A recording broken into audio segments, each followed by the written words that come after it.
Kita semua kenal Jalaluddin Rumi kan? Penyair sufi yang luar biasa. Karyanya tuh abadi. Tapi, pernah kepikiran gak sih? Salah satu karyanya yang paling terkenal itu punya judul yang aneh banget. Nah, kali ini kita bakal bongkar misteri di balik judul buku yang mungkin paling bikin penasaran sepanjang sejarah sastra. Coba deh bayangin, ada buku judulnya Di Dalamnya Ada Yang Ada di Dalamnya. Gimana tuh? Bikin pusing kan? Kayak teka-teki? Pertanyaannya, kenapa Rumi milih judul yang muter-muter kayak gini? Yuk kita cari tahu jawabannya. Oke, kita mulai ya. Kita bedah teka-teki ini satu persatu. Lapisan pertama, ya tentu saja, judulnya itu sendiri. Jadi, fihi ma fihi ini kan frasa bahasa Arab. Kalau diartiin langsung, ya artinya persis seperti itu. Di dalamnya, ada apa yang ada di dalamnya. Tapi ini bukan sekedar Rumi lagi iseng main kata-kata loh. Justru frasa ini sengaja dibuat ambigu. Bukan kalimat yang kaku, tapi lebih kayak sebuah ruang yang sengaja dibuka biar kita masuk dan mencari maknanya sendiri. Nah, petunjuk pertama buat mecahin misteri ini sebenarnya ada di karakter Rumi sendiri. Ternyata judul ini tuh cerminan dari kerendahan hatinya. Lewat judul ini, seolah-olah Rumi lagi ngomong ke kita, buku ini nggak perlu judul keren-keren atau heboh. Isinya aja udah cukup kok. Simple banget kan? Pesannya tuh langsung, apa adanya. Buat dia, yang penting itu isinya, bukan bungkusnya. Dan sikap rendah hati ini jadi masuk akal banget kalau kita tahu gimana buku ini dibuat. Fihi ma fihi itu bukan buku yang ditulis Rumi sendirian di kamar yang sepi gitu, bukan. Ini tuh kumpulan obrolan langsung, ceramah spontan, jawaban-jawaban Rumi ke murid-muridnya yang terus direkam sama mereka.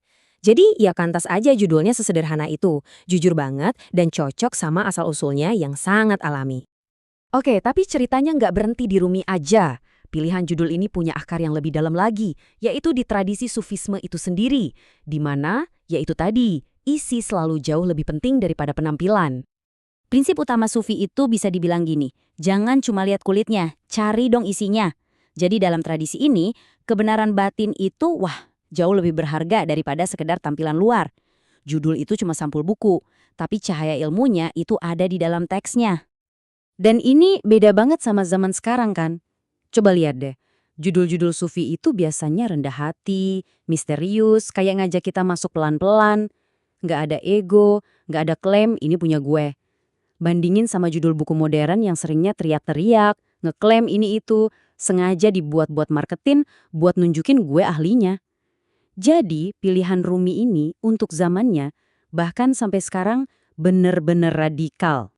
Oke, jadi kita udah lihat judul ini sebagai cerminan kerendahan hati Rumi dan juga tradisi sufi. Tapi ternyata masih ada satu lapisan makna lagi. Dan yang terakhir ini pesannya buat kita semua, buat kamu yang dengerin. Jadi intinya apa sih pesan terakhir dari Fihi ma Fihi? Apa sebenarnya yang mau Rumi bilang ke kita lewat judul yang kelihatannya simple, tapi ternyata dalam banget ini? Dan ini dia jawabannya. Pesan tersembunyi dari judul ini adalah, apapun yang kamu cari, itu sebenarnya udah ada di dalam dirimu. Jadi judul ini bukan sekedar nama, ini cermin. Dia nggak nunjuk ke isi bukunya, tapi justru mantulin pandangan kita, balik ke diri kita sendiri. Kebijaksanaan yang udah kita punya. Jadi bisa kita lihat tujuan judul ini tuh kayak ngajak kita dalam sebuah proses, sebuah perjalanan. Buku ini cuma langkah awal, anggap aja kayak pintu gerbang. Begitu kita masuk, kita langsung diingetin, hey, kebenaran sejati itu ada di dalam dirimu sendiri. Dan pada akhirnya kita sadar, perjalanan yang paling penting itu bukan baca buku ini dari halaman pertama sampai terakhir, tapi perjalanan ke dalam diri. Buku ini cuma pemandunya, tujuannya ya hati dan jiwa kita masing-masing. Jadi, yuk kita rekap singkat perjalanan kita barusan. Kita mulai dari frasa yang bikin bingung di permukaan. Terus, kita lihat itu sebagai bentuk kerendahan hati Rumi.